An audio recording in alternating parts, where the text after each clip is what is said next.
Bismillahirrahmanirrahim. Assalamualaikum warahmatullahi wabarakatuh. Waalaikumsalam warahmatullahi wabarakatuh. Terima kasih atas kehadiran Bapak Ibu semua. Yayasan Pekerja Sosial Indonesia (YAPSI) pada saat ini kita menyelenggarakan webinar dalam rangka pengembangan kapasitas yang tema yang diusung pada siang hari ini adalah praktik pekerjaan sosial mandiri serta dalam otoritas lembaga pelayanan sosial yang berlangsung insya Allah pukul 13.15 sampai nanti pukul 15.30. Dan pada kesempatan kali ini hadir narasumber yaitu Bapak Profesor Dr. Yusman Iskandar MS yang juga selaku pembina dari Yayasan Pekerja Sosial Indonesia. Baik, untuk selanjutnya barangkali ini terima kasih Pak Komir yang telah hadir pada kesempatan kali ini, Pak Rektor. Terima kasih. Kemudian ada juga di sini. Ya, terima kasih Pak. Kemudian Pak Binsar. Ya, siap. Selamat siang Pak Binsar. Wah, Ya, energi. kritikus ya, sorry kalau luar biasa. Luar biasa Pak Binsar. Kemudian di sini juga hadir Pak Agus Elia. Terima kasih Pak Agus. Kemudian Pak Ari Kurniawan dan Pak Wayo Rasti ya, terima kasih atas kehadirannya. Dan untuk selanjutnya ini pemaparan oleh narasumber Pak Prof. Yusman, kemudian nanti mohon kiranya dari Pak Binsar dan juga yang lain akan menyampaikan tanggapan, dan setelah itu diberikan kesempatan juga kepada Bapak Ibu. Rupanya belum ada ibu-ibunya ya, Bapak semua, untuk apabila ada hal yang perlu disampaikan atau ditanyakan kami persilahkan. Dan untuk acara ini kita buka bersama dengan membaca basmalah. Bismillahirrahmanirrahim. Untuk selanjutnya kepada Bapak Profesor Dr. Yusman Iskandar MS kami persilahkan. Bismillahirrahmanirrahim. Assalamualaikum warahmatullahi wabarakatuh. Waalaikumsalam warahmatullahi wabarakatuh. Ya, Rabbi zidni ilman warzuqni fahman. Alhamdulillahirabbil alamin. Terima kasih, kita bersyukur kepada Allah yang telah memberikan kesehatan, kesempatan, ya, kemampuan kepada kita untuk menghadiri ya majelis ilmu atau bincang-bincang ya tentang ilmu dan profesi pekerjaan sosial ya. Ini adalah tahun kelima ya, masuk tahun kelima ya Kang Agus ya, webinar yang dilakukan setiap bulan ya.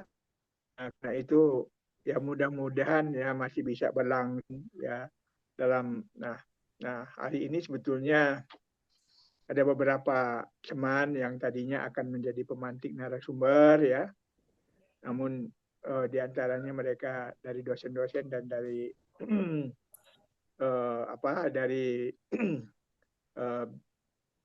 pegawai-pegawai fungsional ya.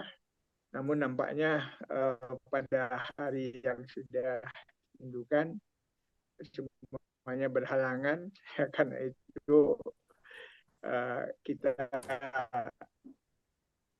ingin ya webinar bulanan ini tetap berlangsung bagi yang bersedia ya, yang dapat punya waktu untuk menyampaikan ini semua.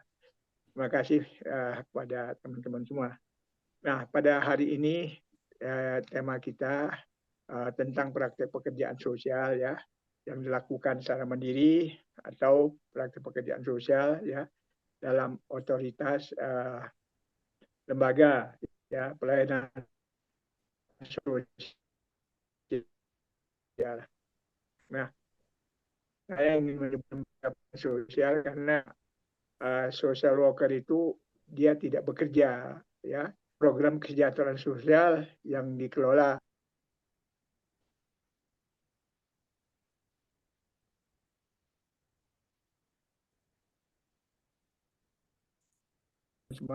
yang juga bekerja pemerintah maupun pada lembaga-lembaga masyarakat. Nah, karena itu mereka umumnya lebih lebih mengenal ya pelayanan sosial service daripada pelayanan kesejahteraan sosial yang nampaknya lebih dikhususkan untuk program-program Kementerian Sosial. Nah, walaupun ada undang-undang tentang itu. Nah, teman-teman sekalian yang saya hormati, saya ingin bicara ini tentu tidak merupakan materi yang rinci detail ya. Bagaimana praktek pekerjaan sosial itu harus dilakukan. Tapi untuk kali ini kita akan bicara kerangka umum ya dulu, dan nanti mungkin pada kesempatan akan datang kita bisa merincinya lebih jauh bagaimana kedalaman isi dari praktek pekerjaan sosial itu. Nah, saudara sekalian yang saya hormati, yang dipraktekkan itu adalah ilmu dan profesi pekerjaan sosial. Yang mempraktekannya adalah social worker. Nah, social worker itu adalah lulusan dari pendidikan tinggi ya ilmu pekerjaan sosial. Kalau di Amerika itu minimal BSW. Nah, BSW itu di Indonesia setara dengan S1 akademik menurut istilah Bang Binsar ya. Kalau saya kira kalau udah S1 tidak perlu ditambah akademik lagi mungkin ya. Seperti itu Pak Komil ya. Kalau S1 Iya, itu Pak. pasti ya akademik. Ya. Nah, kita lihat bagaimana sebetulnya pendidikan itu dilakukan ya. Pendidikan itu ada pendidikan ilmu pekerjaan sosial. Hampir semua di dunia ini yang menggunakan nama ilmu pekerjaan sosial ya. Sedangkan di Indonesia hanya 1-2 saja yang menggunakan ilmu pekerjaan sosial. Tetapi yang lainnya itu menggunakan dengan nama ilmu kesejahteraan sosial. Nah, saya nggak akan mempersoalkan bagaimana ini bisa demikian karena ini di samping faktor sejarah juga mungkin cara pandang tentang itu. Namun kalau kita ke luar negeri ke berbagai universitas, maka semuanya itu adalah ilmu pekerjaan sosial. PSW ya, kemudian MSW, kemudian DSW, lulusan S1 ya, S1, S2 dan S3. Nah, tentu pendidikan pekerjaan sosial ini didasarkan pada ilmu dan profesi pekerjaan sosial yang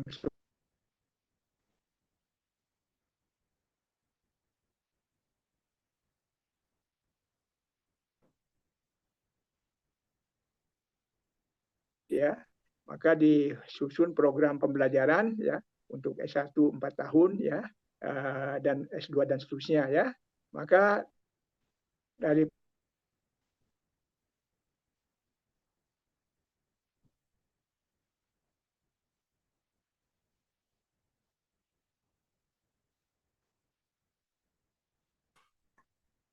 ya dulu ya sangat banyak sampai 3-4 semester praktikum itu ya.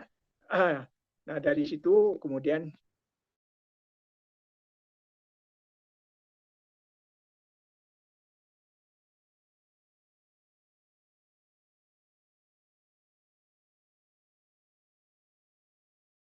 itulah dana dan tahun berapa saya lupa lagi. Namun setelah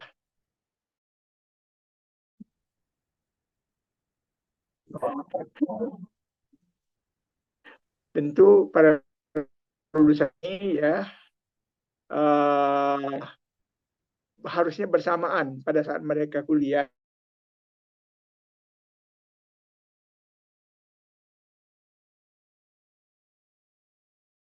keahlian untuk praktek. Nah, kemudian mereka banyak persoalan ya, dan harus ada kajian-kajian mendalam untuk pengembangan konsep teori selanjutnya. Maka kurikulum pada perguruan tinggi itu seyogyanya harus berubah ya setiap tahun, bukan mata kuliahnya yang berubah, tapi mungkin konten mata kuliahnya isinya itu terus ada perubahan-perubahan. Nah, kita nggak di Indonesia, apakah ada perubahan-perubahan semacam itu? Kalau ada perubahan, apakah dasarnya karena penelitian atau dasarnya satu kebijakan atau kan oleh pekerja sosial? Nah, saudara sekalian yang saya hormati, nah Dengan demikian maka kita lihat sekarang bagaimana kerangka praktek pekerjaan sosial ya yang dilakukan secara mandiri maupun di dalam otoritas lembaga pelayanan sosial. Nah, tentu yang disebut dengan social worker itu yang tadi sudah saya sebutkan adalah mereka lulusan ya dan berijazah S1 ilmu pekerjaan sosial. Ya, yang kalau NASW itu minimal BSW, BSW itu sama dengan S1. Yang kedua memiliki nomor induk social worker dan kartu tanda anggota social worker yang dikeluarkan oleh organisasi profesi. Di Indonesia itu ada PSPI, ada CIVIPAM ya.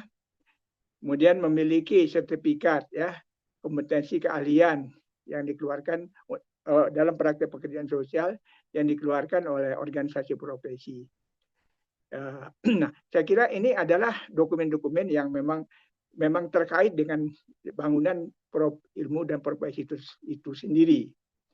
Adapun tentang keterlibatan negara di sini, ya karena sampai saat ini Undang-Undang Nomor 14 tahun 2019 itu masih belum ada peraturan pemerintah, ya baru ada. Sedangkan Menteri Sosial selalu cepat dia membuat berbagai peraturan menteri yang tidak didasarkan pada urutan perundang-undangan Indonesia. Oleh karena itu sebagian itu tidak saya konsultasi dengan pakar hukum ya. Betulnya ya kalau undang-undang tidak ada PP ya itu belum bisa disebut undang-undang itu belum bisa diimplementasikan. Karena harus ada PP itu nantilah dari situ baru ada turunannya, keputusan presiden, kemudian nanti ada peraturan menteri, keputusan menteri dan seterusnya.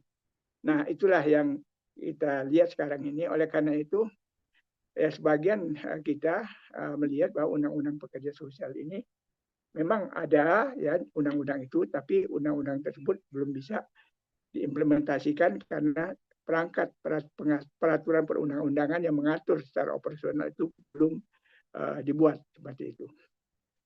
Nah, saudara sekalian yang saya hormati, maka itulah yang menjadi dasar kita ya sebagai social worker untuk melakukan praktek pekerjaan sosial.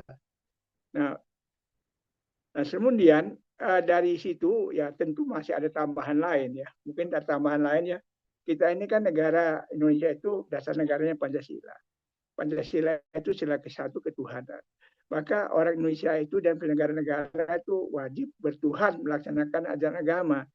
Nah, maka satu lagi kewenangan yang kita miliki ada kewenangan yang bersumber dari ajaran agama kita.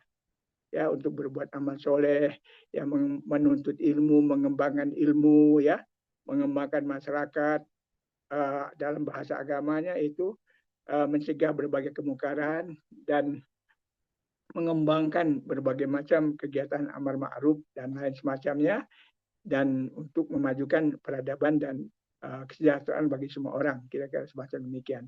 Nah, ini barangkali wewenang yang kita miliki sudah cukup besar untuk melaksanakan praktek pekerjaan sosial. Nah, praktek pekerjaan sosial itu sendiri adalah upaya ya yang dilakukan oleh social worker untuk melaksanakan mengamalkan ya ilmu dan profesi pekerjaan sosial ya yang dimiliki dari basis pendidikan yang sudah disebutkan tadi ya melalui serangkaian ya intervensi mikro, meso ataupun makro dan pengembangan masyarakat yang memadukan ya kerangka praktek etik dengan kerangka praktek teknik yang di dalamnya ada pengetahuan, kecakapan ilmiah demikian rupa dan dilakukan secara profesional dalam ya berbagai setting-setting praktek pekerjaan sosial yang luas. Nah, kita tahu bahwa setting-setting praktek pekerjaan sosial itu nggak terhingga. Ada setting medik, ada setting pengembangan masyarakat, ada setting veteran, ada setting lanjut usia, ada setting ketenagakerjaan ya, dan banyak lagi. Nah, karena itu kita tidak bisa mengatakan bahwa praktek pekerjaan sosial itu menangani kasus, menangani PPKS, tidak.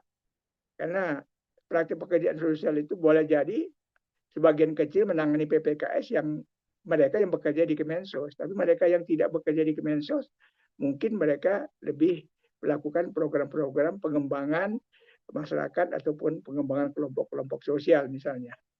Nah, saudara sekalian yang saya hormati, ada dua pilar besar yang harus dilakukan dalam praktik pekerjaan sosial ini.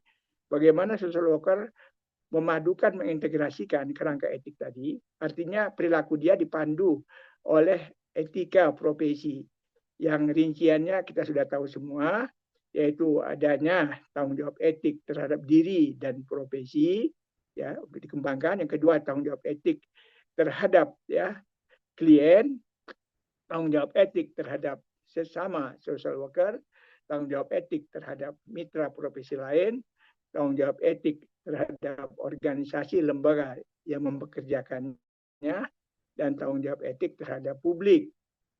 Nah, kita bekerja harus berdasarkan panduan etika tersebut. Nah, tentu kode etik itu bersumber dari ajaran agama, ya. Nah, kalau kita ingin menambahkan, kita bisa menambahkan juga dari ajaran agama kita masing-masing. Nah, kemudian yang kedua, kerangka teknik yang di dalamnya berupa bangunan pengetahuan dan kecakapan. Nah, dari bangunan dan kecakapan ilmiah itu bersumber dari tiga hal. Yang pertama bersumber dari kita harus jujur bahwa itu bersumber dari filsafat ilmu. Yang kedua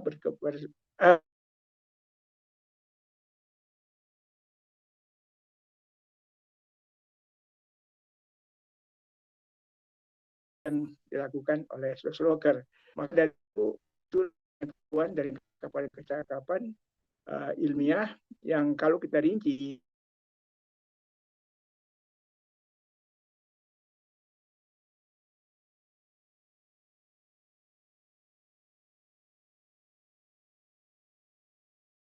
acuannya apa teori praktek, ya, bagaimana tentang teori-teori perilaku, kemudian ada teknik, ada proses-proses intervensi, ada teknik-teknik, ya, ada banyak lagi sampai kepada tool, alat-alat praktek dan semacamnya. Nah, kedua kerangka tadi harus diintegrasikan sedemikian rupa, artinya pada sisi satu kerangka etik memandu perilakunya, perilaku seorang seksual yang bersifat etik.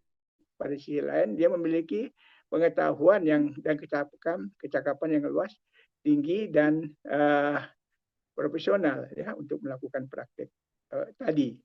Nah, saudara sekalian, praktek pekerjaan sosial itu di Indonesia itu baru sebagian besar itu dilakukan di dalam dalam otoritas lembaga pelayanan sosial. Nah, di banyak negara praktek pekerjaan sosial itu sudah dilakukan juga secara mandiri. Nah, saya ingin membicarakan bagaimana praktek pekerjaan sosial itu dilakukan secara mandiri. Yang pertama, tentu kalau kita berbicara tentang praktek pekerjaan mandiri, itu bisa dilakukan oleh perorangan atau bisa dilakukan oleh kelompok social worker.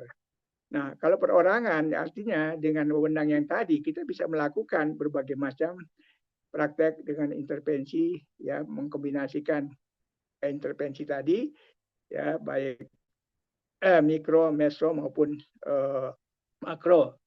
Nah, bisa juga kita membentuk kelompok social worker 2, 3, 4 orang di situ. Kemudian dia bisa saja dia membuat satu yayasan, bisa dia membuat badan hukum, kemudian dia menamakan diri Biro Konsultasi dan Advokasi Pekerjaan Sosial. Nah, dari sana dia bisa melakukan praktek untuk menerima klien perorangan atau kelompok dan melakukan proses pertolongan secara profesional. Nah, tentu ya akan mendapatkan penghasilan dari situ. Nah, yang kedua yaitu tentu harus memiliki sarana, ya, dan fasilitas, ya, seperti ruang kantor atau setidak-tidaknya ada sarana dan fasilitas yang mendukung, ya, kegiatan praktek dia. Walaupun belum memiliki sendiri, setidak-tidaknya ada ruangan tertentu, ya, untuk konsultasi, untuk melakukan konseling ataupun melakukan berbagai upaya, ya, di mana klien itu bisa bersama-sama duduk di situ dan seterusnya. Tentu ini tidak harus diartikan seperti itu, karena fasilitas dan sarana social worker juga bisa berada di luar kantor yang dimiliki, artinya berada di dalam masyarakat. Kalau misalnya dalam pengembangan masyarakat intervensi makro, maka kantor kita tidak seperti itu, ya, lebih dari itu. Nah, kemudian yang ketiga, tentu dia harus mengikuti proses supervisi. Nah, proses supervisi itu karena organisasi profesi salah satunya adalah di samping dia mengembangkan kompetensi social worker, ya, melalui berbagai program. Yang kedua, dia melindungi praktek yang dilakukan oleh pekerja sosial. Yang ketiga, dia mengawasi jalannya praktek pekerjaan sosial dilakukan oleh social worker agar tidak terjadi malpractice. Maka di sini mereka yang praktek mandiri punya keterikatan untuk menerima supervisi. Siapa yang melakukan supervisi? Yaitu organisasi profesi. Ya, organisasi profesi siapa? Di Indonesia itu jujur saja ada SLIPAM, ada IPSPI. Mereka lah yang melakukan supervisi. Jadi nggak benar bahwa supervisi itu harus dilakukan oleh pemerintah, nggak benar. Ya, bagaimanapun juga supervisi itu dilakukan oleh organisasi profesi di dalamnya. Pemerintah boleh saja melakukan supervisi kalau lembaga pemerintah itu betul-betul lembaga pekerjaan sosial. Kalau lembaga yang dibuat oleh pemerintah itu bukan lembaga pekerjaan sosial, maka mereka tidak mungkin bisa melakukan supervisi. Ya, karena bagaimana orang yang tidak punya pengetahuan tentang ilmu itu kemudian melakukan supervisi. Supervisi itu kita tahu, ya, proses pembimbingan yang dilakukan oleh seorang social worker senior yang karena pengalaman, kecakapan, keahlian, pengetahuannya, ya, dinilai dan mendapatkan kesempatan untuk melakukan proses pembimbingan kepada social worker yang lebih junior. Nah, fungsi utama dari proses supervisi itu ada 3, yaitu fungsi administratif, ya. Yang kedua adalah fungsi pendidikan, ya, edukasi untuk menambah pengetahuan. Yang ketiga fungsi konseling, yaitu memberikan pertolongan bagi pemecahan masalah-masalah individu. Nah, ini harus dilakukan supervisi ini, dan tidak suka dan tidak suka supervisi ini harus dilakukan. Kalau tidak, maka nanti kalau misalnya banyak teman-teman melakukan praktek pekerjaan sosial tidak ada supervisi, kemungkinan terjadi malpractice atau mereka mendapatkan berbagai macam keburukan dari praktek mereka, maka mereka tentu akan mendapatkan kesulitan nantinya. Nah, disitulah peran organisasi profesi melindungi anggota-anggotanya. Nah, kemudian yang keempat yaitu wajib, yaitu melakukan, ya, proses recording and reporting, ya, sehingga proses praktek tadi dia ada datanya, direkam, kemudian dibuat laporan-laporan tentu secara berkala dengan model-model pelaporan. Nah, ini, ya, saya kira secara mudahnya kalau kita ingin melakukan praktek mandiri, ya, tinggal bikin papan nama, bikin biro, kemudian kita menjadi bagian dari anggota profesi, kemudian saya kira udah oke. Ya, kita tidak harus sempurna dulu sekarang ini, ya, karena kalau kita sempurna dulu, kapan kita melakukan praktek pekerjaan sosial? Sambil berjalan, ini nanti lama-lama akan menjadi baik. Nah, yang kedua, praktek pekerjaan sosial yang dilakukan dalam otoritas lembaga pelayanan sosial. Nah, ini yang sebagian besar yang terjadi di Indonesia adalah social worker itu berada dalam otoritas lembaga pelayanan sosial. Nah, mereka yang berada dalam otoritas lembaga pelayanan sosial tentu tidak sebebas, ya, dan tidak semandiri mereka yang praktek secara mandiri. Nah, di sini mereka yang bekerja dalam otoritas lembaga pelayanan sosial, ya, pertama mereka akan mengikuti aturan lembaga tersebut, ya. Nah, yang kedua tentu pertanyaan. Nah, saya ingin mengatakan begini dulu sebelum membicarakan lembaga itu. Apa sih sebetulnya yang harus dimiliki oleh lembaga pelayanan sosial? Artinya persyaratan apa atau iklim yang seperti apa yang harus ada pada lembaga pelayanan sosial? Pertama, lembaga pelayanan sosial itu dia tuh harus melakukan pelayanan terhadap klien. Nah, kliennya harus diberikan batasan yang jelas. Nah, salah satu persoalan yang suka dibicarakan oleh Bang Bisar itu adalah siapa yang melakukan assessment pada lembaga tersebut, ya. harusnya ada pusat assessment dulu di Kemensos, dia bilang. Kemudian dari situ baru dibagi-bagi segala macam. Nah, persoalan yang kedua yaitu mereka yang bekerja pada otoritas lembaga pelayanan sosial itu harus mendapatkan mandat SK untuk melakukan praktek pekerjaan sosial, dan mungkin mereka mendapatkan berbagai macam fasilitas dan juga berbagai macam keterbatasan dan berbagai macam arahan-arahan. Nah, yang ketiga ini yang sering terjadi adalah konflik antara kewenangan administratif dengan kewenangan profesional. Nah, kewenangan profesional itu kewenangan yang dimiliki oleh social worker. Ya, seperti halnya dokter, kalau melakukan praktik kedokteran, nggak boleh pimpinan rumah sakit ikut campur tangan mengatur ya proses praktek kedokteran dan semacamnya.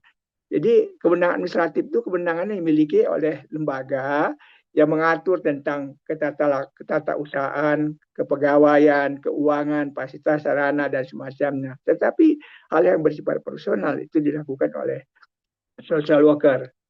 Nah, dengan demikian maka kalau ini seperti itu, maka social worker yang ada di berbagai tempat, terutama di Kementerian Sosial, itu enak bekerjanya. Ya, mereka bekerja secara profesional.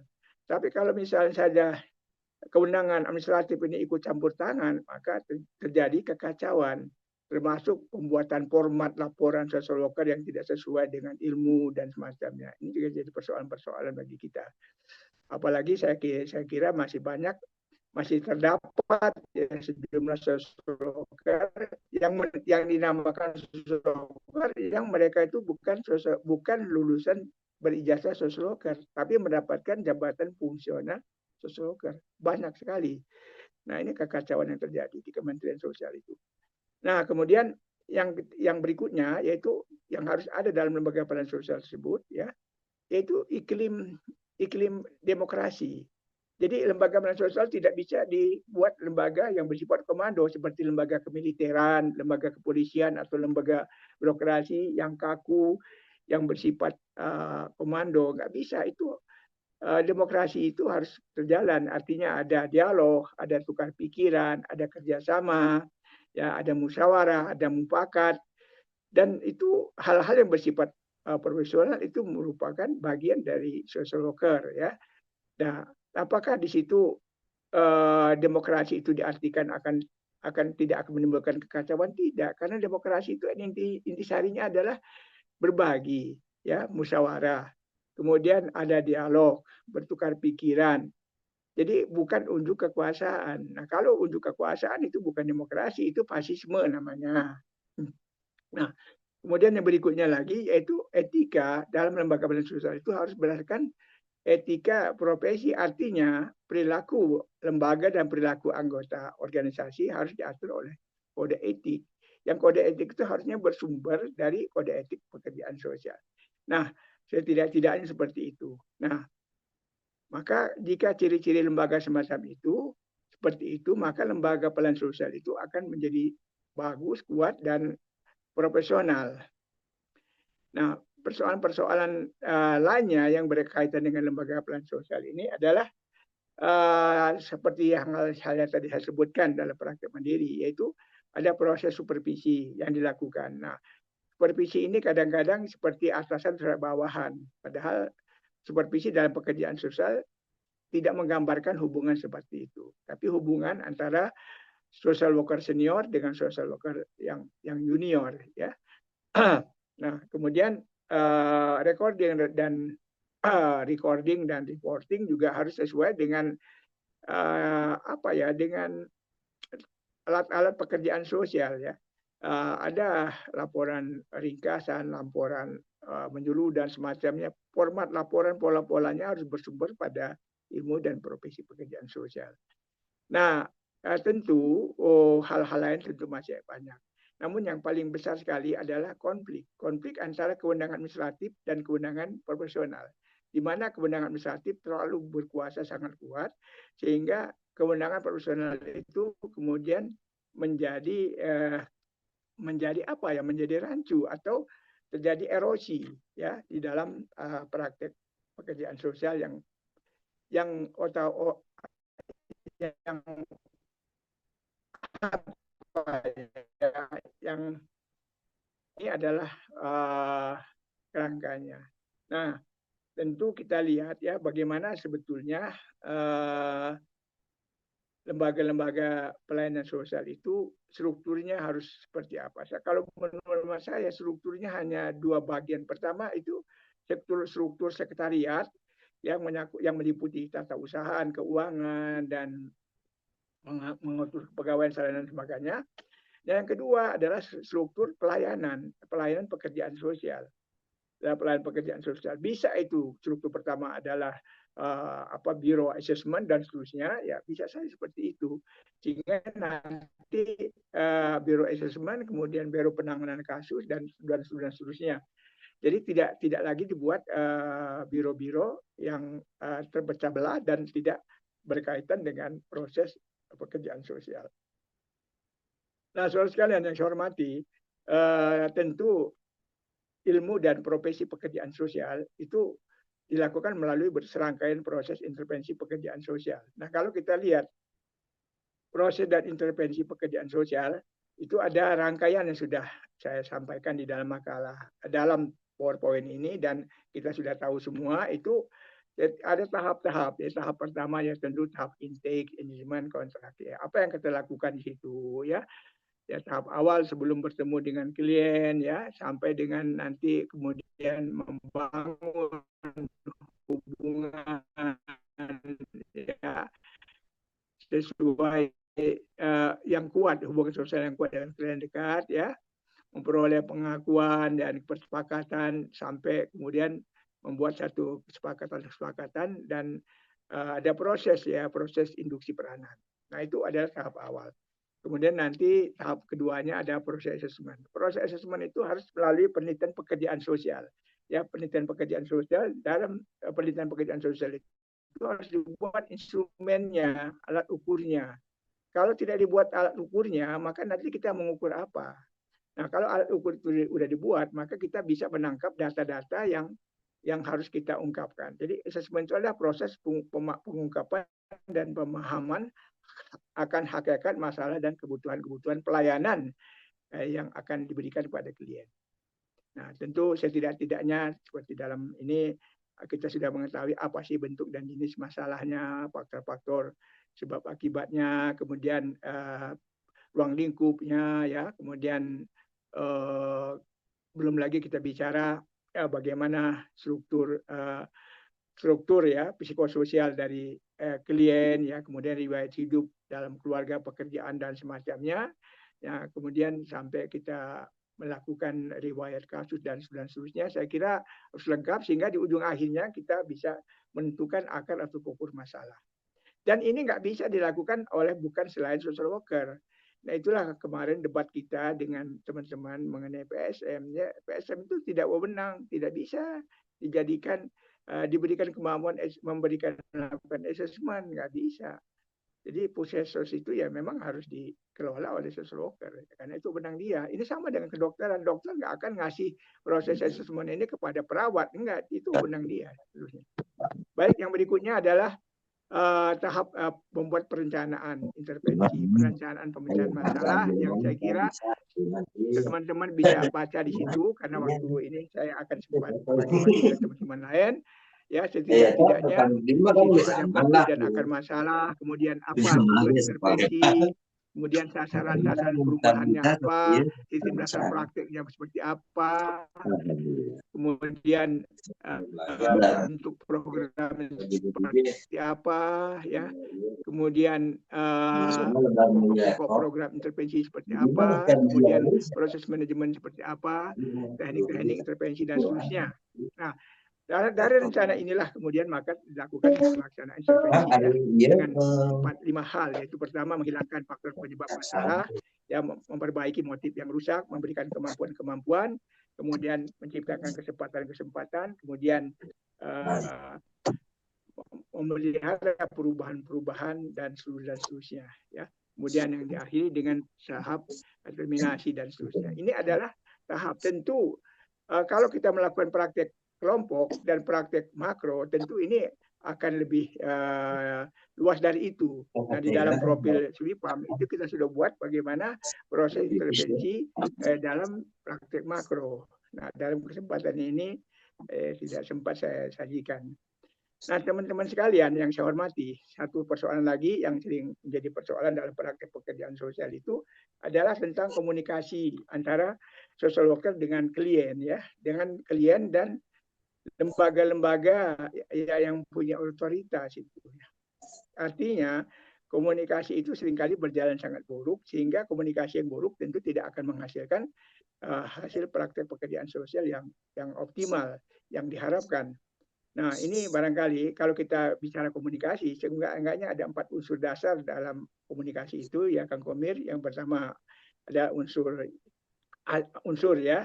Yang pertama adalah siapa yang memberikan pesan, ya, artinya siapa yang memberikan pesan. Yang kedua, unsur pesan itu sendiri. Yang ketiga, saluran pesan. Nah, ini dalam prakteknya banyak kendala-kendala komunikasi, ya, sehingga hubungan-hubungan antara social worker dengan klien, hubungan social worker dengan lembaga dan para pihak lainnya tidak bagus, sehingga mempengaruhi keberhasilan praktek pekerjaan sosial. Secara khusus sudah saya sampaikan berbagai fenomena masalah yang berkaitan dengan komunikasi dalam praktek pekerjaan sosial yang memberikan hambatan-hambatan yang tidak itu bagus. Nah, saya kira teman-teman sekalian, ini yang secara singkat saja karena saya tidak bicara sendiri, ini hanya tukar pikiran saja. Pertanyaannya, apakah ada buku-buku ya tentang proses intervensi ini? Saya kira ada, ya. Saya sendiri tadinya berpikir mau saya serahkan sama Kang Agus agar direkam, ya, sekitar itu, tapi mungkin nggak mungkin, ya, pada kesempatan lain, ya. Termasuk juga saya sudah menulis buku tentang praktek pekerjaan sosial bagi social worker Muslim, yaitu yang berkaitan betul dengan ajaran agama Islam. Nah, jadi ini yang bisa saya sampaikan sama teman-teman sekalian.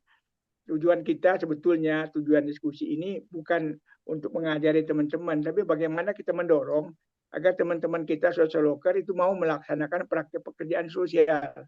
Walaupun mereka belum sangat mahir sekali, belum sangat hebat sekali, tapi kalau tidak kita mulai, maka kita tidak akan pernah berhasil. Jadi melalui pengalaman-pengalaman tentu kita akan memperbaiki diri. Dan saya kira kapan kita berhenti melaksanakan praktek pekerjaan sosial? Kalau kita sudah pikun, kalau kita sudah lumpuh, kalau kita tidak lagi bisa jalan, tidak lagi bisa bicara. Selama kita masih bisa jalan, bisa bicara, pikiran kita sehat, walaupun umur kita udah 100 tahun, maka ada kewajiban kita melaksanakan praktek pekerjaan sosial. Karena kita nggak pernah tahu amal soleh apa yang akan membawa kita ke surga. Nah, salah satu kita berharap amal soleh kita itu ada ilmu yang kita amalkan. 3 hal. Jika semua orang meninggal dunia, maka terputus amalnya, kecuali 3 hal. Pertama, anak soleh yang mendoakan orang tuanya. Yang kedua, ilmu yang bermanfaat yang diajarkan dan dapat digunakan kemaslahatannya bagi masyarakat manusia. Yang ketiga adalah sedekah jariyah.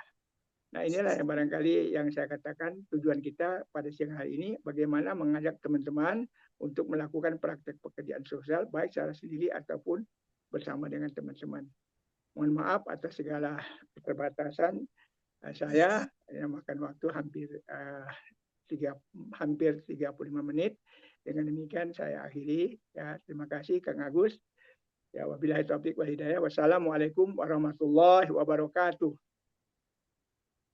Waalaikumsalam warahmatullahi wabarakatuh. Terima kasih atas paparan yang telah disampaikan. Untuk selanjutnya kami persilahkan, barangkali ini ada Pak Binsar. Pak Binsar masih ada? Silakan Pak Binsar untuk menyampaikan tanggapan atas apa yang disampaikan oleh Pak Profesor Jusman Iskandar. Oke. Baik, teman-teman semuanya, selamat siang. Assalamualaikum warahmatullahi wabarakatuh. Waalaikumsalam warahmatullahi wabarakatuh. Saya berbahagia sekali hari ini karena dasar-dasar pekerja sosial profesional yang dikemukakan oleh Pak Yusman, yang sebenarnya itu semua harusnya kita terima ketika kita di bangku kuliah. Ya, karena itulah memang dasar-dasar daripada bekerja secara profesional. Dan inilah yang selama ini kurang kita kenal. Terutama teman-teman yang bekerja di wilayah Kementerian Sosial. Jadi saya pikir ini yang sangat penting kita lihat. Saya kebetulan terjebak di kementerian profesional, yaitu kementerian yang menggunakan para profesional, dokter-dokter yang sangat profesional. Karena itu saya dibawa oleh iklim profesi itu di dalam mengembangkan pekerjaan saya selama saya kerja. Sedangkan teman-teman yang bekerja di kementerian, iklim kerja yang dibawa, walaupun kita di kampus belajar bahwa pekerjaan sosial profesi, tetapi iklim kerjanya memang adalah iklim birokrasi dan administrasi. Jadi di sana manajemennya juga adalah manajemen administrasi dan birokrasi. Pekerja sosial sesungguhnya selama berpuluh tahun, kalau menurut pengamatan saya, bukanlah seorang profesional di mata pengelola, ya. Sehingga terjadilah para alumni kita begitu masuk dan menjadi pejabat di sana, lalu berhenti dengan fungsi birokrasi dan lalu ya meninggalkan profesionalitas. Karena memang iklim kerjanya yang ada di situ belum mencerminkan profesionalitas. Lalu apa peran pekerja sosial di kementerian seperti Kementerian Sosial itu? Sebetulnya dia di situ adalah awalnya hanya pegawai yang memberi pelayanan sosial. Karena itulah dianggap tidak penting ada pembedaan antara profesional dan bukan. Ya, dan terutama dia memberikan bansos dan segala macam yang semua orang juga bisa mengerjakan.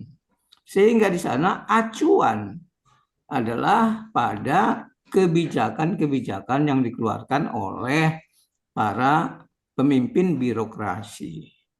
Nah, ketika pelayanan klien dengan patron administrasi, maka di situ memang posisi pegawai yang notabene jadi peksos itu adalah giver. Dia memberi, klien itu penerima. Kamu harus tunduk pada aturan karena kamu adalah penerima pelayanan. Ya, jadi acuannya bukan acuan profesi. Ketika kita bicara profesi, acuannya adalah bagaimana menolong orang untuk bisa mampu mengatasi masalahnya sendiri. Itu konsep profesi. Tapi konsep birokrasi, bagaimana memberikan bantuan yang efektif dan efisien. Nah, ini yang harus kita pahami ini ya. Nah, kondisi ini kemudian diperkuat dengan apa? Ketika pendidikan pekerjaan sosial makin tidak jelas. Padahal tadi saya coba lihat ya, Pak Yusman tadi mengupakan ada 3 kriteria untuk seorang yang disebut social worker. Yang pertama, dia adalah harus seorang sarjana pekerjaan sosial, ilmu pekerjaan sosial, bukan ilmu yang lain. Tapi dia adalah seorang sarjana ilmu pekerjaan sosial. Lalu yang kedua, dia adalah anggota organisasi profesi. Ya, dibuktikan dengan KTA. Lalu yang ketiga, dia punya sertifikat kompetensi. Itulah sebetulnya seorang pekerja sosial yang siap untuk berpraktek. Bidang praktek kita ada 2. Ada bidang praktek generalis atau ada bidang spesialis. Tetapi kalau di Indonesia menurut hemat saya, generalisnya saja belum kita bangun. Karena itu sampai sekarang itu sebetulnya fokus kita adalah membangun pekerja sosial generalis yang siap melakukan intervensi mikro, meso, dan makro. Tapi kita di SWIPAM ini coba mengembangkan kekhususan. Ya, kita mencoba mengembangkan kekhususan, belum spesialis. Nanti ada kriteria-kriteria yang harus kita penuhi. Sekarang itu kalau di SWIPAM kita memang fokus pada pengembangan masyarakat. Ketika kita bicara tentang pengembangan masyarakat, maka di baliknya itu juga kita terutama nanti intervensi kebijakan. Ini pekerjaan yang luar biasa besar yang tidak mampu kita lakukan kalau tidak ditopang oleh status profesional. Ya, ini yang saya kira mungkin yang menurut saya sangat penting kita pahami bersama. Ya, jadi sebagai seorang profesional kita harus punya kewenangan profesi. Nah, ini kewenangan profesi itu tidak jelas walaupun undang-undang sudah menyebut. Dalam rehabilitasi sosial sudah disebut dalam peraturan Mensos. Ya, bahwa Peksos berwenang melakukan asesmen dan intervention plan dan intervention. Paling tidak 3 itu harus ada di tangan seorang social worker. Dan kalau kewenangan itu ada, harus dibuktikan dengan hak-hak yang bisa digunakan dalam praktek. Tapi karena tadi pola berpikir kita sekarang ini, kalau saya membaca, Kementerian Sosial belum melihat Peksos sebagai profesi, tapi baru melihatnya sebagai vokasi. Sebagai vokasi itu hanya mengandalkan pada skills, keterampilan. Bukan pada knowledge, bukan pada kerangka ilmu. Sehingga dia memang tetap otoritas itu masih ada di birokrasi. Birokrasi pekerja sosial itu sebagai technician. Itulah sekarang posisi yang saya lihat. Sehingga masih tidak bisa kita lawan bahwa yang dijadikan Peksos itu masih berlatar belakang yang beraneka ragam. Ini tantangan yang kita hadapi sekarang ini. Tapi sangat bagus sekarang hari ini Pak Yusman menunjukkan inilah karakteristik profesional. Tinggal sekarang kita mau maju membawa yang disampaikan ini tadi enggak? Kita mau berjuang enggak? Karena kalau tidak, memang kalau misalnya Kemensos tidak menganggap kita, karena memang Kemensos sendiri dalam kerangka berpikirnya belum melihat Peksos sebagai profesi. Dalam kerangka, dalam unjuk kerjanya juga belum. Ya, dalam konsepnya juga belum. Buktinya, kalau Kemensos itu memandang pekerjaan sosial sebagai profesi, maka perubahan STKS dulu tidak menjadi politeknik. Tapi dia berubah menjadi Institut Ilmu Pekerjaan Sosial. Kenapa? Karena dengan demikian, maka ilmu pekerjaan sosial ditempatkan pada posisi yang profesi. Tapi dengan ditempatkan sebagai politeknik, seberapa bagus pun dia adalah poltek. Dia adalah technician, tidak memiliki otoritas profesi. Inilah yang berlaku secara umum di dunia profesi. Jadi inilah memang tantangan kita. Tentu kita tidak bisa menghadapi semua ini sekaligus. Yang pertama dulu saya kira langkah yang diambil oleh Yasmin ini sudah sangat bagus ya. Mari kita sadarkan dulu teman-teman kita bahwa kita sebenarnya profesi. Nah, dalam langkah-langkah praktek tadi kita ikutin apa yang sudah kita pelajari di kampus. Ya. Nah, kita rebutlah kewenangan-kewenangan itu dengan menggunakan aturan main yang sudah ada. Kemensos sudah menyediakan standar praktek Peksos yang mengedepankan langkah-langkah profesional pekerjaan sosial. Itu kita pegang. Ketika terjadi pembahasan, kita argumentasikan pada pihak manajemen, pihak birokrasi, supaya kita bisa menggunakan itu. Ya, memang sekarang kita harus berkorban. Ya, berkorban untuk membangun dasar-dasar sehingga orang di lingkungan kita paham bahwa inilah pekerjaan sosial dan pekerjaan sosial itu bukan teknisi tapi profesional. Itu yang sekarang harus kita lakukan. Jadi itu yang saya pikir mungkin apa yang dilakukan Pak Yusman ini adalah langkah yang baik untuk kita di Swipam supaya bisa segera menerapkannya. Saya melihat begini, saya sendiri sekarang itu ragu-ragu. Kalau dulu waktu saya masih di rumah sakit, saya mendapatkan otoritas profesi dan diakui rumah sakit. Ketika saya melakukan intervensi, maka saya adalah medical social worker. Ya, identitas dan segala surat tugas saya adalah medical social worker. Menghadap manapun saya tidak gentar. Tapi kemarin saya mengonco menangani kasus. Yang sebetulnya adalah diskriminasi kebijakan terhadap pensiunan.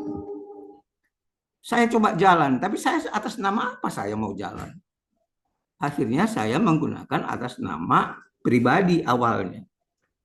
Tidak karena social worker. Saya social worker ada punya ijazah sarjana pekerjaan sosial. 2, punya KTA, malah 2, IPSPI dan kita punya Swipam. Tapi yang ketiga punya sertifikat diberikan karena saya dulu adalah perintis LSPS yang ada di Kemensos. Saya lah salah satu pendirinya dan kemudian oleh Menteri Sosial saya diberikan sertifikat kompetensi. Tapi kalau kita bicara tadi profesi, Pak Yusman bilang sertifikat yang dikeluarkan oleh organisasi profesi. Saya nggak punya. Yang dikeluarkan Kemensos tidak berlaku untuk Kemensos. Nah, gitu. Jadi saya berharap Pak Yusman begitu nanti mengeluarkan sertifikat, tolong saya dikasih sertifikat supaya saya bisa berpraktek dengan dukungan organisasi profesi. Jadi sekarang ini saya menghadapi masalah pensiunan itu, ini saya contoh kasus. Yang pertama, kebijakan merubah pensiun manfaat pasti menjadi terima sekaligus. Itu satu. Lalu yang kedua, setelah terima sekaligus disimpan di koperasi simpan pinjam, sekarang dikenakan pajak bunga simpanan 10%. Ketika kita uang sekaligus itu kita masukkan ke koperasi itu sudah turun karena bunganya kecil. Sekarang dikurangin lagi 2 kali dan mengalami pengurangan hak secara sistematis. Ini yang saya sangat sedangkan para pensiunan namanya pensiunan ya sudah letoy, sudah enggak ini ya. Nah, siapa teman saya nanti advokasi ini dan apa status saya untuk menjalankan tugas advokasi itu yang menjadi perenungan saya saat ini. Karena itu saya sangat gembira ini kita bahas. Karena inilah pekerja praktek profesional. Kalau ini jelas, saya akan maju berjuang kalau perlu berhadapan dengan Menteri Keuangan. Nah, begitu. Ini mungkin saya kira itu dulu sebagai pemicu buat kita. Terima kasih. Baik, terima kasih Pak Binsar yang telah menyampaikan tanggapan ya dari apa yang dipaparkan oleh Pak Prof. Yusman.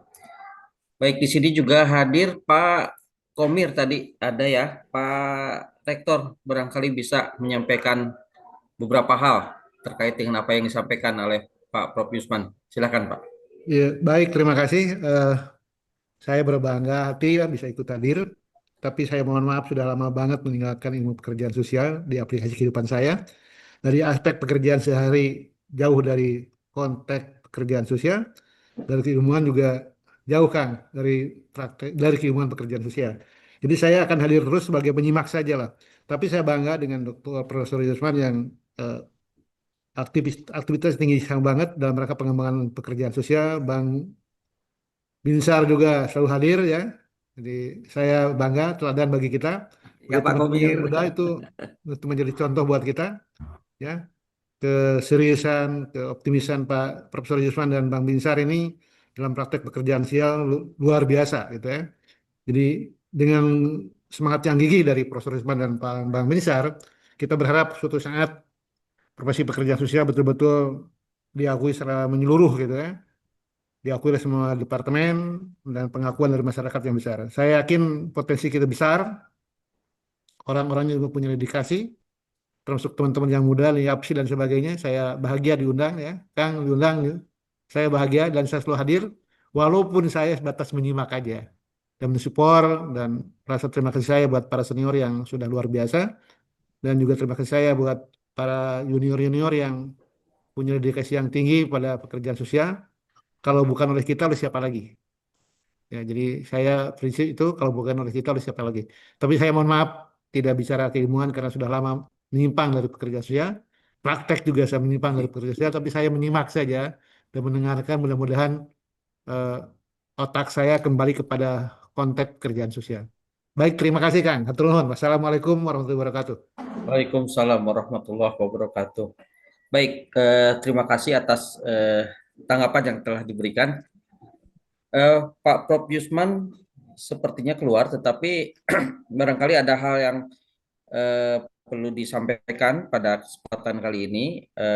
Apa yang disampaikan oleh Pak Binsar itu sangat-sangat menarik, Pak, dan ini sebetulnya sudah mesti kita lakukan tindak lanjut. Artinya dari apa yang telah disampaikan, para junior ya, artinya generasi saya termasuk ke bawah, itu memerlukan hal yang sifatnya bagaimana menemukan satu panduan, satu hal yang harus dilakukan oleh kita untuk dapat mengimplementasikan yang menjadi amanat Undang-Undang 14 2019 ya. Sayang sekali sudah punya undang-undang, tapi memang dalam implementasinya belum sepenuhnya kita lakukan.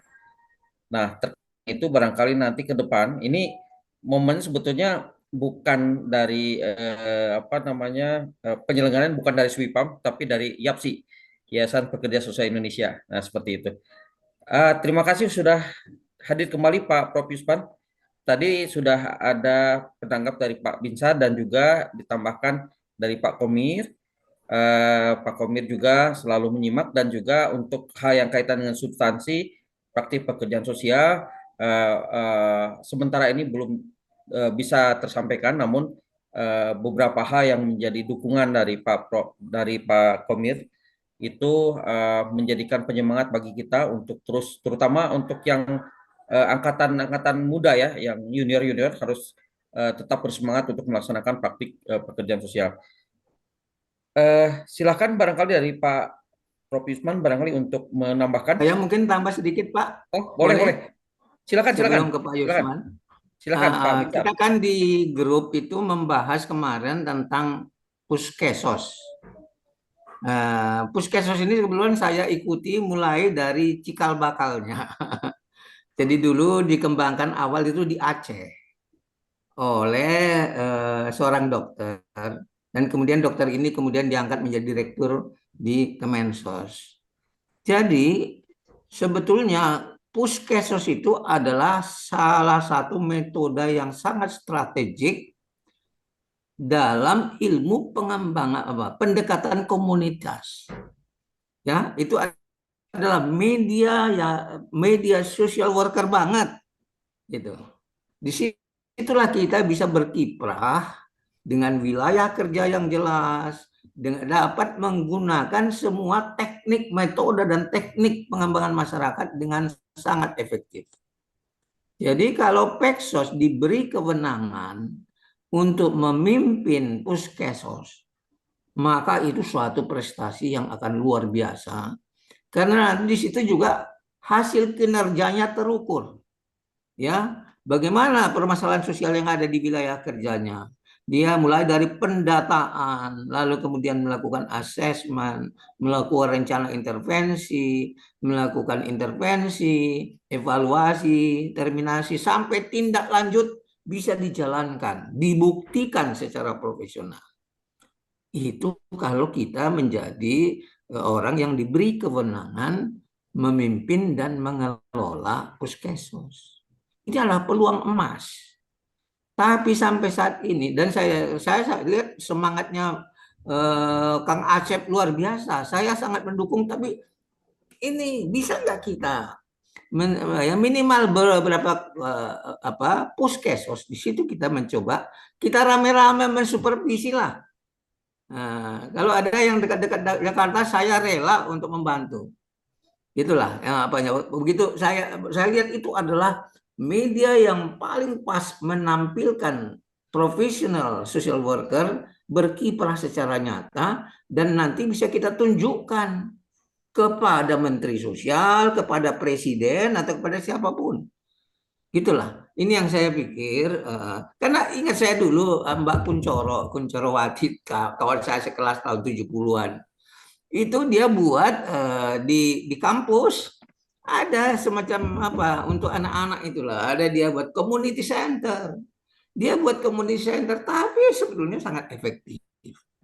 Nah, ini yang saya kira bagaimana kita merespon itu supaya bisa menjadi terlihat ada, karena sekarang kan kita kalau kita mengatakan oh profesi-profesi udah berat, tapi kalau kita buktikan melalui praktek, nah itu tidak ada yang bisa membantah. Ini yang saya pikir. Kalau kita bisa membuktikan bahwa benar pekerja sosial itu adalah profesional, dibuktikan dari karya praktek nyata yang tersupervisi dengan baik, itu tidak ada satu manusia yang bisa bantah. Ini yang saya kira apa dan inilah saya kira strategi terakhir yang bisa kita lakukan karena secara berturut-turut sebenarnya strategi kita sudah didegradasi oleh banyak orang termasuk teman-teman kita sendiri. Sehingga kita nggak bisa. Misalnya kemarin itu saya sama Pak Yusman, iya mestinya ditingkatkan ini jadi institut. Kita teman kita sendiri yang mengimplementasi menjadi politeknik. Mau bilang apa? Padahal di Indonesia tidak ada satupun perguruan tinggi pekerjaan sosial yang menyamai kemampuan STKS mencetak sarjana pekerjaan sosial dengan basis teorinya yang baik. Tidak ada. Sekarang saya ngajar lebih duri. Dia sarjana kesejahteraan sosial, pendekatannya pendekatan sosiologi terapan, bukan pendekatan pekerjaan sosial.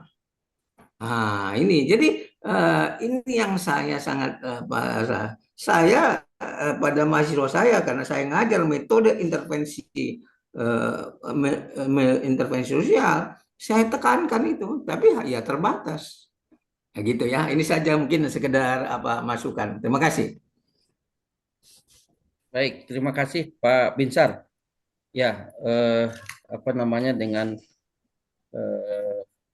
rencana atau yang akan kita coba buktikan ya melalui Puskesos, Pusat Kesejahteraan Sosial, barangkali hal yang tidak sulit sebetulnya kalau memang ingin kita lakukan karena di seluruh Indonesia hampir beberapa tahun lalu hampir ada semua ya. Kalau sekarang mungkin yang aktif tidak terlalu banyak ya. Mudah-mudahan ini bisa kita wujudkan ya dalam Ya. Jadi peluangnya di situ. Peluangnya sangat besar ya. Dan ya. beberapa waktu lalu saya pernah menjadi manajer SLRT yang memang garapannya adalah Puskesos juga. Baik Pak Prof. Yusman barangkali bisa menambahkan atau kita berikan kesempatan ke yang lain? Yang lain dulu, Kang. Baik. Buka dulu yang lain. Pak Ali, silakan. Ya, untuk Pak Ali silakan barangkali Pak Ali dari Poltek PIN. Ya, terima kasih Kang Agus. Siap. Assalamualaikum warahmatullahi wabarakatuh. Waalaikumsalam warahmatullahi wabarakatuh. Salam hormat buat guru-guru kami, Prof. Yusman, Bang Binsar, dan yang lain mungkin yang belum terpantau nih di Zoom.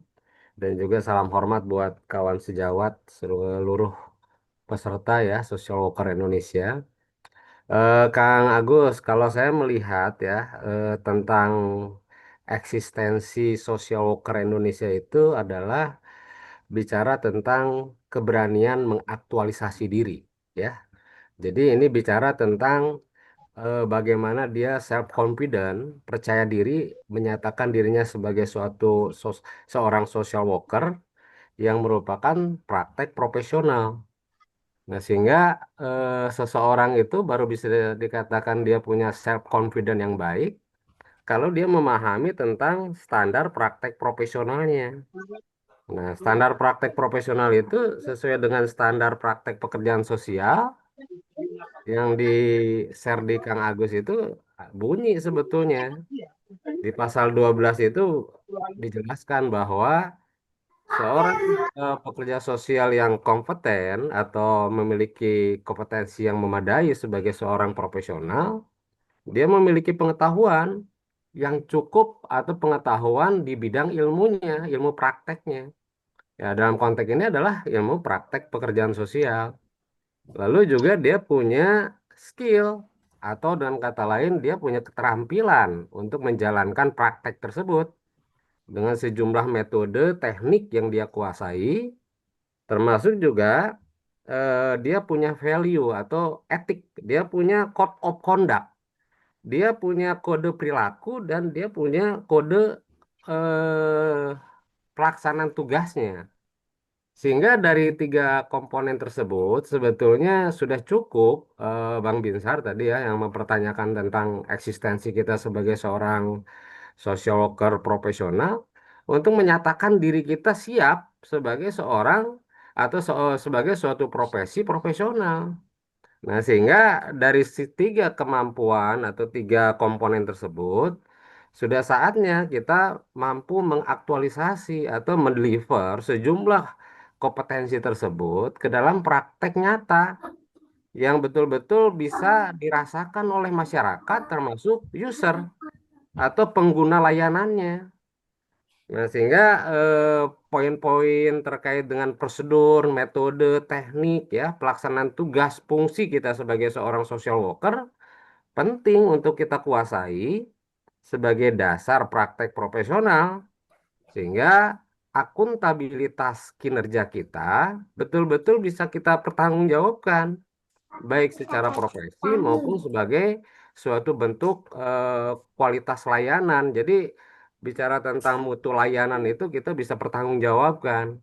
Nah, sehingga code of conduct atau kode etik itulah nanti yang akan menjadi bingkai bagaimana menguji apakah standar praktek itu sudah sesuai dengan standar prosedur kriteria yang sudah ditetapkan atau tidak. Nah, jadi poin-poin ini mungkin kawan-kawan sejawat penting untuk kita coba apa ya pahami kembali dan kita coba mampu aktualisasikan dalam praktek-praktek layanan sosial atau pekerjaan sosial yang kita bisa lakukan di masyarakat. Apalagi di saat pemerintahan saat ini, saya lihat banyak sekali aspek-aspek yang menyentuh hajat hidup orang banyak atau dalam konteks ini kebutuhan-kebutuhan masyarakat yang butuh dampingan, layanan, dukungan, termasuk advokasi pekerjaan sosial. Nah, mungkin inilah sebetulnya momentum ya, bagaimana kita mampu mengaktualisasi profesi kita sebagai rasa cinta kita kepada profesi, bahwa kita memiliki peran sebagai bagian daripada apa ya elemen profesi yang bisa memberikan dukungan terhadap kemajuan bangsa. Mungkin poinnya seperti itu, Kang Agus, Bapak Ibu, kawan-kawan sejawat. Terima kasih. Wassalamualaikum warahmatullahi wabarakatuh. Waalaikumsalam warahmatullahi wabarakatuh. Terima kasih kepada Pak Ali ya yang memberikan banyak masukan ya terkait dengan webinar ini. Silakan di sini ada juga memang ini ada pertanyaan tapi nanti bisa dijawab ya pertanyaan ini dari Pak Wayo Rasdi. Mengapa Poltekkes tidak membuka kelas karyawan bagi pegawai sosial yang tidak masuk jalur tugas belajar? Ini nanti yang sebetulnya pas untuk menjawab adalah dari Poltekkes ya. Di sini ada Pak Agus Elia ya. Pak Agus Elia mungkin bisa menyampaikan seperti apa gitu ya. Boleh barangkali sebelum nanti ditanggapi semua oleh Pak Prof Yusman. Pak Agus Elia, silakan.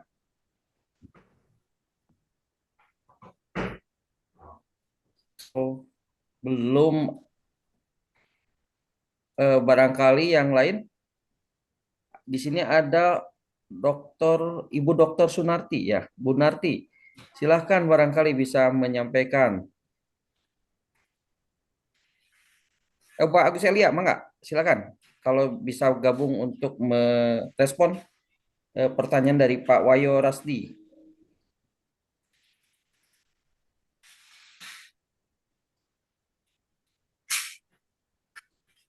Pak Agus.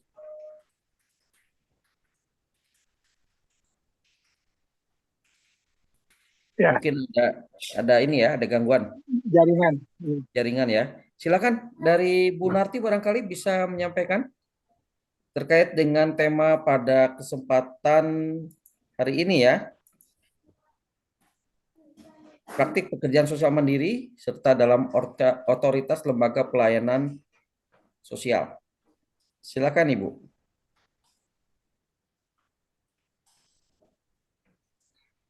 Ini di sini juga sedang mendung Pak, jadi sempat tadi hujan, jadi memang Ya, gangguan kendala sinyal. kita betul dari kegiatan secara online ini ketika ada cuaca yang tidak kondusif, barangkali ini cukup mengganggu pelaksanaan kegiatan. Bu Narti silakan. Sudah dibuka mic-nya, silakan Ibu.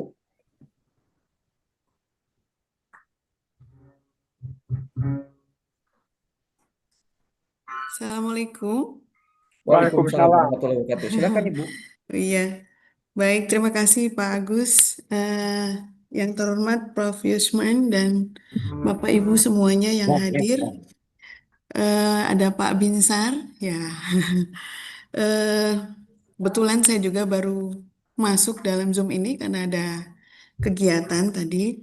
Tapi saya menyimak dari apa yang disampaikan oleh Pak Binsar, juga yang disampaikan oleh Pak Ali. Saya kira memang untuk menampilkan bahwa kita adalah sebagai social worker yang profesional, social worker yang concern terhadap praktek pekerjaan sosial, saya kira betul harus memaknai betul tentang body of knowledge, body of skill, kemudian dan eh, body of value yang sudah kita terima selama di kampus. Dan saya kira juga harus bisa menampilkan pada berbagai setting makro, meso maupun mikro, saya kira ini menjadi satu kesatuan di mana kita berada dan melaksanakan layanan, saya kira. Nah, itu namun tidak mudah, saya kira, karena memang banyak hal-hal yang harus kita tampilkan sebagai seorang social worker sejati, baik di dalam perform kita sendiri, kita ketika kita memberikan satu saran masukan ketika mengadvokasi baik itu lembaga kesejahteraan sosial dalam permasalahannya maupun di dalam melaksanakan kegiatan klinis, pendampingan penerima manfaat maupun dalam tulisan-tulisan yang sifatnya indirect service. Saya kira ini juga akan mudah dilakukan ketika kita memaknai betul apa yang sudah kita dapatkan dan kita pelajari ketika kita menerima selama melaksanakan pendidikan di STKS Bandung. Saya kira hingga saat ini juga kita masih terus berupaya untuk ini untuk seorang pekerja sosial itu betul-betul mendapat pengakuan saya kira di berbagai hal yang kita laksanakan. Dan saya kira juga sebagai seorang pekerja sosial, kita tidak juga harus berada dalam satu wadah pekerja sosial, tapi harus mampu juga untuk bergandeng tangan dengan profesi-profesi lain.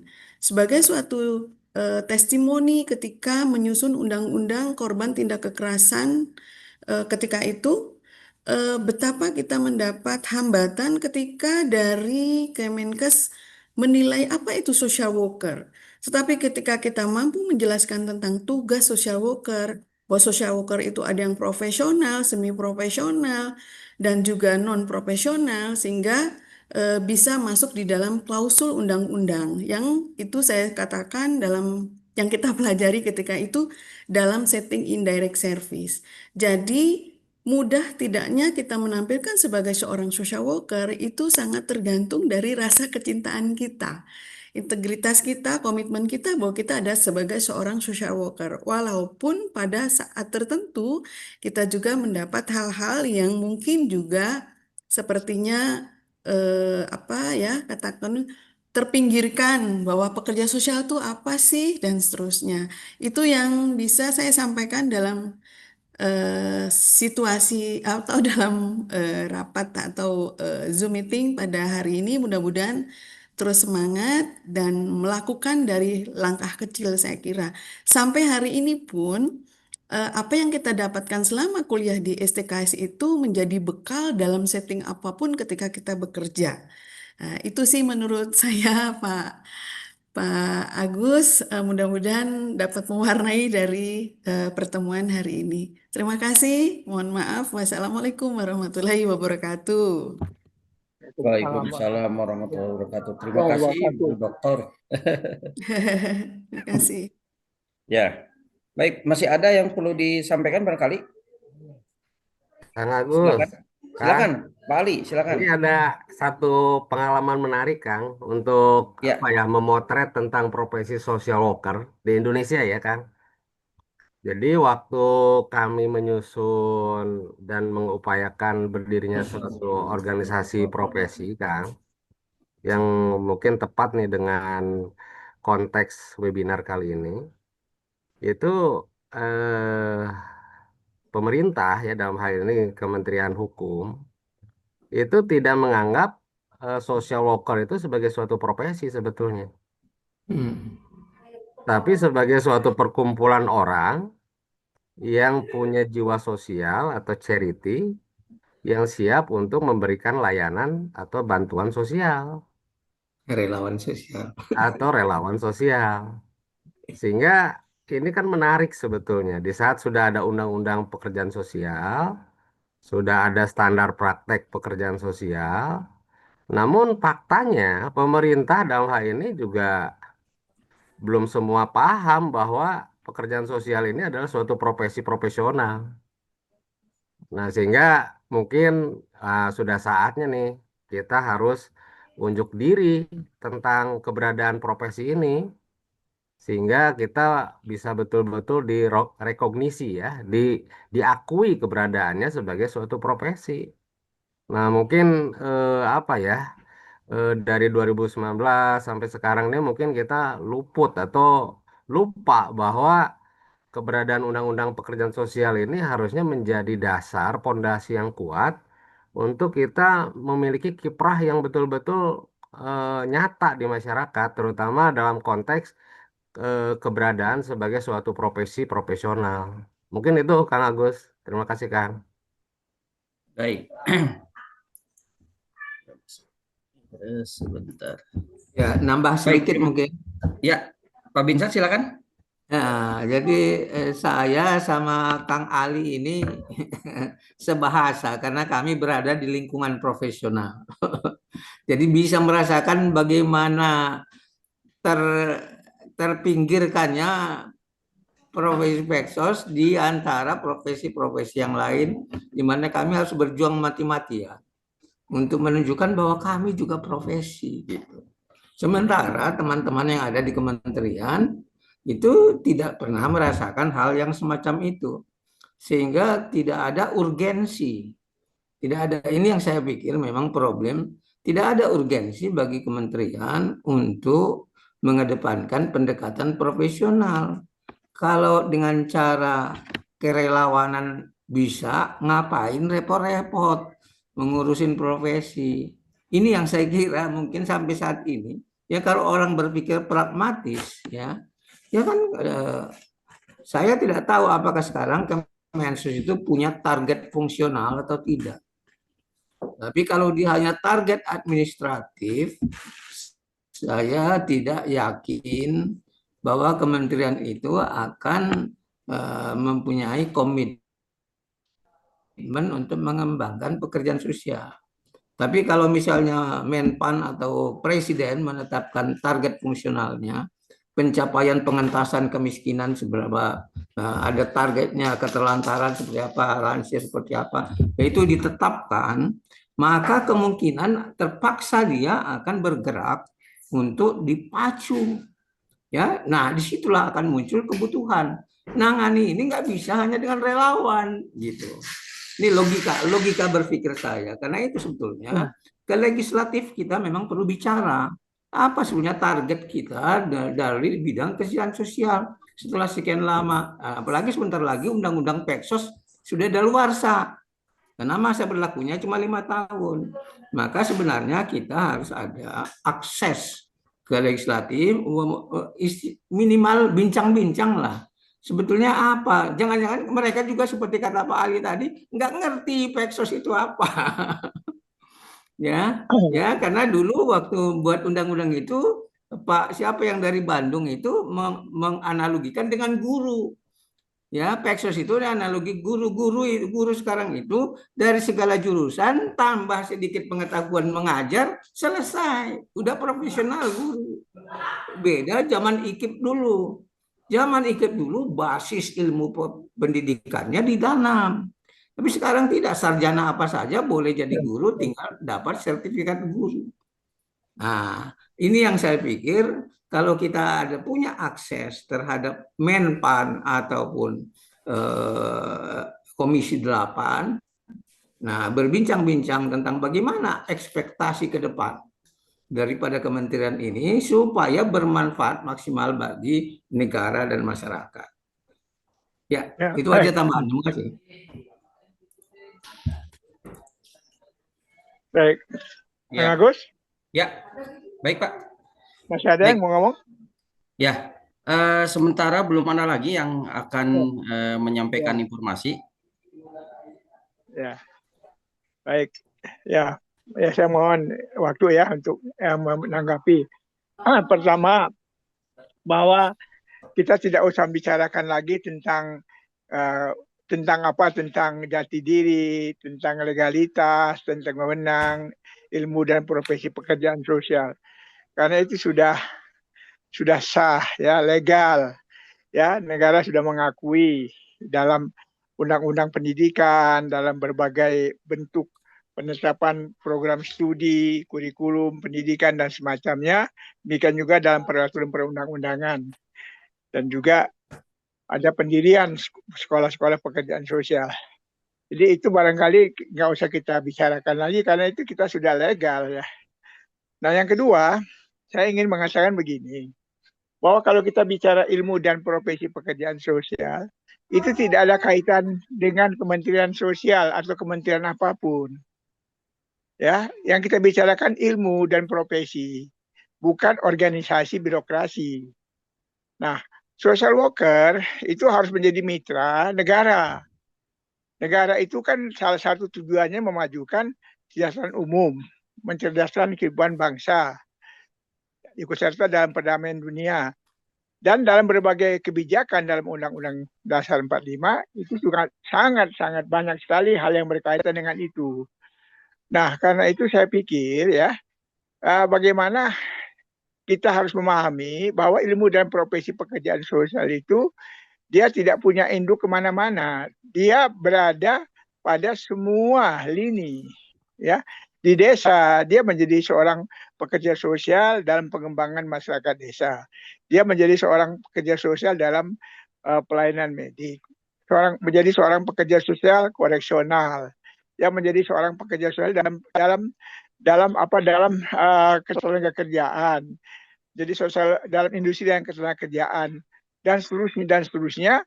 Sehingga kalau kita berpikir semacam itu, ngapain lagi kita ngabisin energi kita ya hanya melihat bahwa pekerja sosial harus berkiblat kepada program-program Kemensos.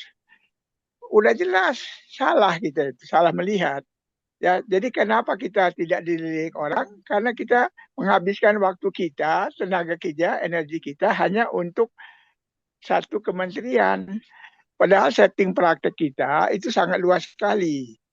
Nah, karena itu sekarang udah waktunya lah kita ya membicarakan tentang bagaimana praktek pekerjaan sosial itu di semua lini, ya, di mana semua kebijakan-kebijakan publik negara itu merupakan satu kebijakan-kebijakan yang memberikan peran kepada social worker untuk melaksanakan praktek pekerjaan sosial secara profesional.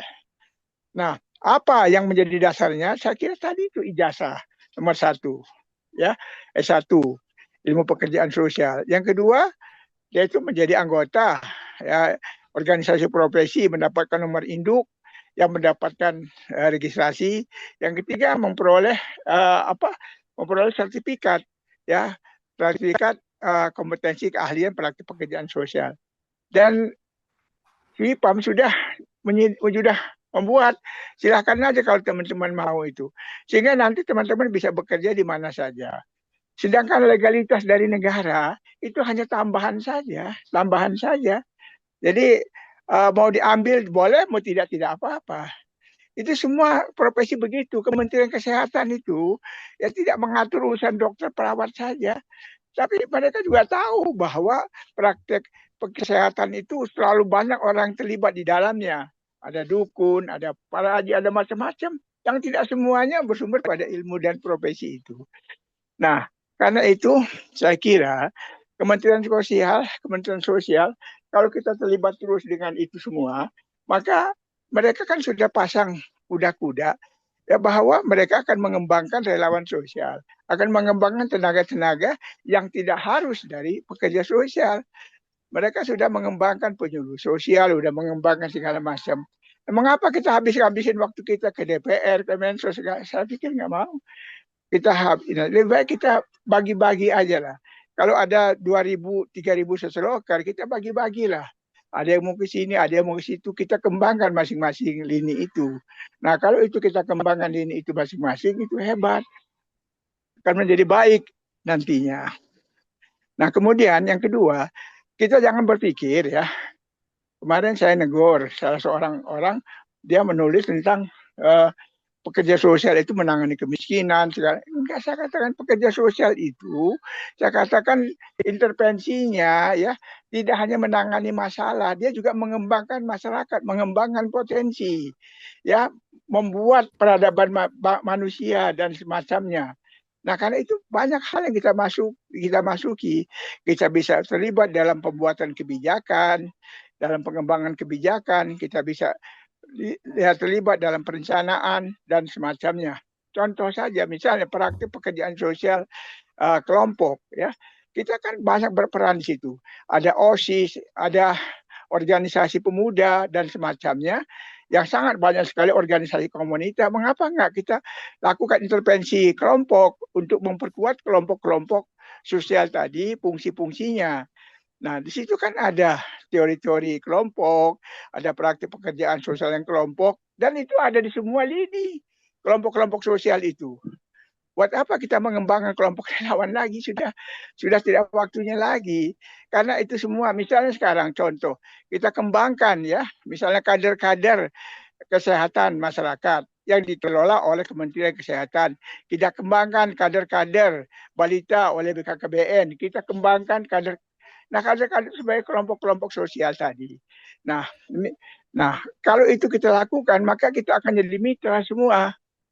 Jadi praktek pekerjaan sosial dengan kelompok itu sangat hebat, sangat besar, dan kita tidak ada yang kita hanya sedikit yang melakukan praktek pekerjaan sosial kelompok.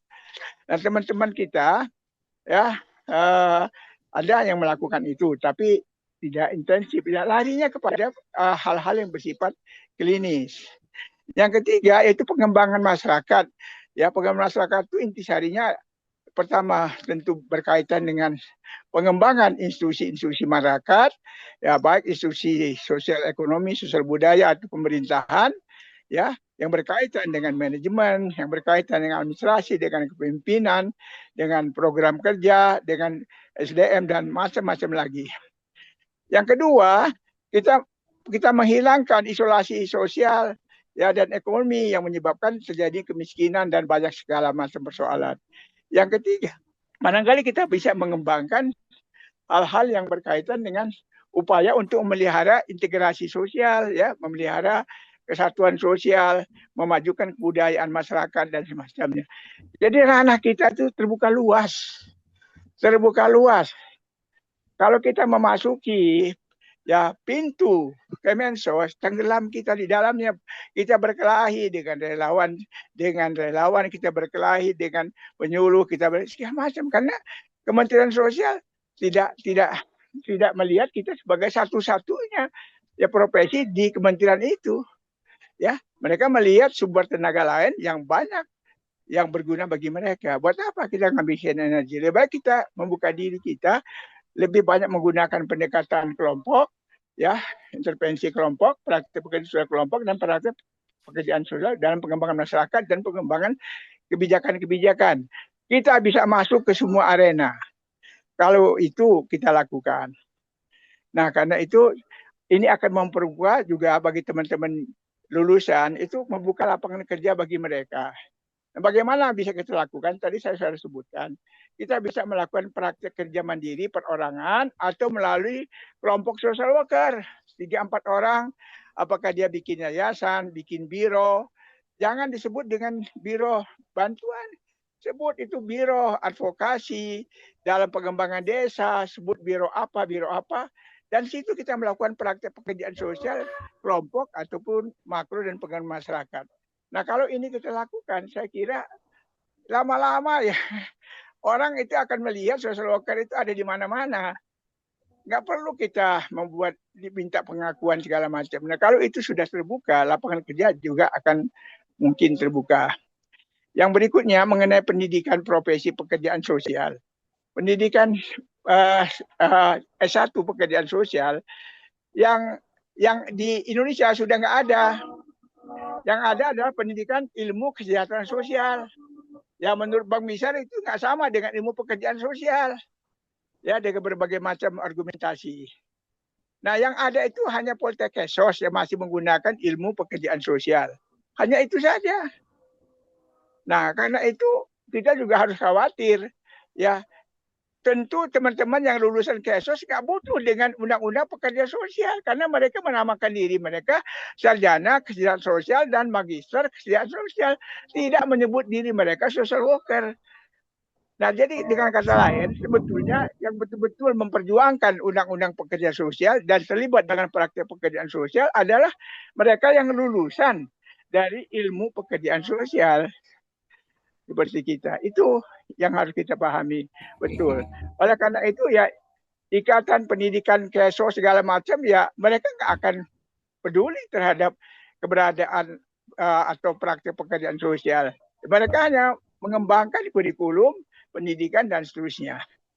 Ya, demikian juga yang lain-lain sekolah-sekolah pekerjaan sosial yang lain juga tidak akan pernah mengurusi tentang praktik pekerjaan sosial, mengurusi bagaimana lapangan pekerja bagi sosial. Nggak ada, karena mereka bukan pekerja sosial, sarjana kesejahteraan sosial dan magister kesejahteraan sosial. Nah, dalam undang-undang kan nggak disebutkan itu. Yang disebutkan dalam berbagai undang-undang kesejahteraan sosial itu adalah kondisi sejahtera manusia dari 3 hal. Pertama, dari kekurangan akan kebutuhan fisik minimum. Yang kedua, hilangnya tidak kekurangan dari pemenuhan kebutuhan sosial dasar. Yang ketiga, dapat berpartisipasi dalam kehidupan dan kehidupan yang luas. Nah, itu yang dimaksudkan dengan sosial. Nah, kalau demikian, maka kita tenggelam karena praktek pekerjaan sosial dan ilmu pekerjaan sosial tidak seperti itu. Jadi, teman-teman sekalian, apa yang bisa kita lakukan kepada ya agar ya paling kita mendorong supaya jangan sampai nanti pertama Poltekkes itu ya jadi institut. Apakah seperti Institut Ilmu Pekerjaan Sosial, ya seperti IAIN, ya, jadi UIN, ya bisa ke sana dan yang diajarkan ilmu pekerjaan sosial murni. Nah, yang kedua kita melakukan lobby-lobby kepada semua jurusan-jurusan ilmu KS supaya mereka juga memberikan peluang sama mahasiswanya untuk memilih. Ya, untuk membuka ya prodi ilmu pekerjaan sosial. Jadi jangan hanya ilmu KS saja. Dan kurikulumnya berbeda itu. Nah, kalau kurikulumnya sama berarti ilmu KS tidak punya kurikulum dong kalau begitu. Nah, dengan demikian saya kira hal-hal semacam itu akan bisa mendorong bagi lahirnya pekerja sosial yang lebih kuat lagi. Yang terakhir saya kira teman-teman sekalian, ya kita sangat prihatin sekali ya dengan berbagai macam kondisi teman-teman ya yang berada di puncak. Mereka tidak cukup peduli terhadap ilmu dan profesi pekerjaan sosial. baik dalam kaitan dengan pengembangan kebijakan ataupun dalam hal-hal yang berkaitan dengan itu. Yang kedua, yaitu tadi Bang Binsar menekankan, mereka lebih nyaman menjadi seorang birokrat, ya, birokrat murni daripada seorang social worker. Ini sangat prihatin sekali. Oleh karena itu, menurut hemat saya, ya udah kita nggak usah fokus ke sana. Kita lakukan saja 2 sasaran penuh. Sasaran pertama adalah kelompok pensiun supaya mereka mau melakukan praktek pekerjaan sosial. Yang kedua yaitu kelompok muda-muda social worker yang baru lulus dari Poltekkes agar mereka bisa melakukan praktek pekerjaan sosial. Nah, yang ketiga mungkin mereka yang berada di lingkungan birokrasi pemerintahan yang karena keinginan dan minat mereka akan mau menjadi social worker dan melakukan praktek pekerjaan sosial secara terbatas barangkali.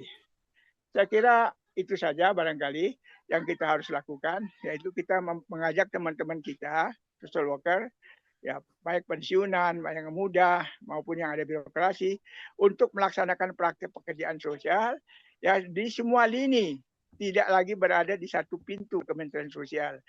Bang Ali mengembangkan praktek pekerjaan sosial pada lingkungan pemasyarakatan, ya dan lain semacamnya, sehingga itu akan menjadi catatan bagi kita. Suatu hari nanti Bang Ali akan menulis bagaimana praktek pekerjaan sosial dalam pemasyarakatan. Contoh-contoh seperti itu. Mohon maaf, ini hanya ya semacam bincang-bincang saja. Mungkin kita tidak bermaksud untuk menggurui, tetapi inilah persoalan kita. Kita punya undang-undang, tapi sekolah yang ada bukan sekolah pekerjaan sosial, tapi yang ada ilmu kesejahteraan sosial. Dan mereka tidak menyebutkan sarjana pekerjaan sosial, tapi sarjana kesejahteraan sosial dan magister kesejahteraan sosial. Nah, persoalan-persoalan inilah yang barangkali menjadi tantangan bagi kita ke depan. Terima kasih Bang Agus karena sudah jam 3 lewat ya. Saya kira itu yang bisa saya sampaikan. Semoga teman-teman semua yang sudah menyampaikan pemikiran-pemikirannya, alhamdulillah sebagai satu bentuk ya tanggung jawab dan tanggung jawab yang besar dan perhatian yang sangat dalam terhadap ilmu dan profesi pekerjaan sosial. Jangan pernah kenal menyerah. Nabi Nuh itu 950 tahun dakwahnya, yang masuk Islam itu hanya beberapa orang saja. Oleh karena itu begitu banjir, ya kapal itu isinya sebagian besar binatang, ya sepasang-sepasang. Sedangkan manusia hanya beberapa keluarga saja.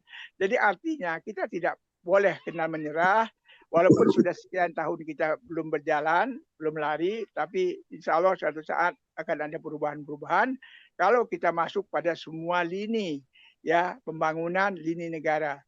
Insya Allah pekerja sosial akan lama-lama akan dikenal.